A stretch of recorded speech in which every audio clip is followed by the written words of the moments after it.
Hello guys, আজকে আমি একটা ছোট স্টোরি বলবো এই পারফিউমটা নিয়ে।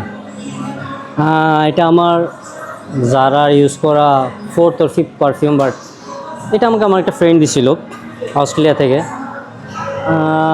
দেওয়ার পর ওইটা স্টোরি না, স্টোরিটা হলো ফ্রেন্ড দিছে, আমার খুব ক্লোজ ফ্রেন্ড, মানে খুবই close friend, one of my best friend দিছে।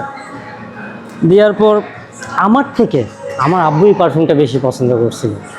সো আব্বু দেওয়ার পর আব্বু আমার এত পারফিউমগুলোর ভিতরে আমার এই পারফিউমটা অনেক পছন্দ করাতে আব্বু একদিন বলে যে আব্বু বাইরে যাচ্ছিল কোনো কাজে রাশিয়াতে, আব্বু বলতেছে আমি পারফিউমটা নিয়ে যাবো তোর থেকে, কী বলো? আমি বলছি ঠিক আছে। সো এই পারফিউমটা নিয়ে গেছিলো অ্যান্ড রাশিয়া থেকে আফটার 1 ইয়ার পর ব্যাক করে, 1 ইয়ার পর ব্যাক করার পরও এটা থেকে অল্প একটু এখানে নিয়ে আসে, বলে যে এটা তোর জন্য আমি নিয়ে আসছি, বিকজ তোর এই পারফিউমটা ভালো লাগছে। আমি জানতাম আমার এই পারফিউমটা না, মানে এই পারফিউমটার পিছনে একটা ছোট স্টোরি আছে। যে আমার আব্বুর সাথে আমার যে একটা কানেকশন, মানে নর্মালি আমার আব্বু কখনো আমার পারফিউম অথবা কিছু ধরে না, বাট এই পারফিউমটা নিয়ে গেছিলো, এই পারফিউমটা আব্বু পছন্দ করছে।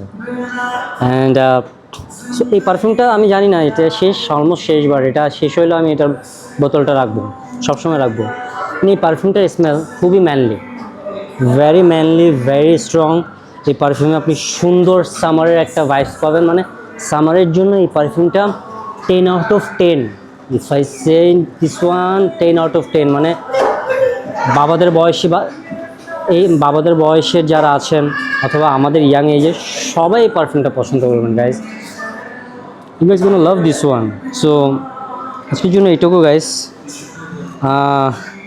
স্টোরিটা বললাম আমার, মানে আমি বলতেছি আমি জানি না কতটুকু আমি একটা মানুষের সাথে আপনাদের সাথে কানেক্ট করতে পারতেছি, but this story actually touch me কিছু কিছু রিজনে, YONO.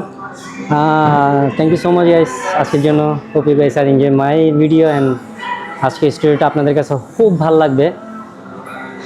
Take care guys, by.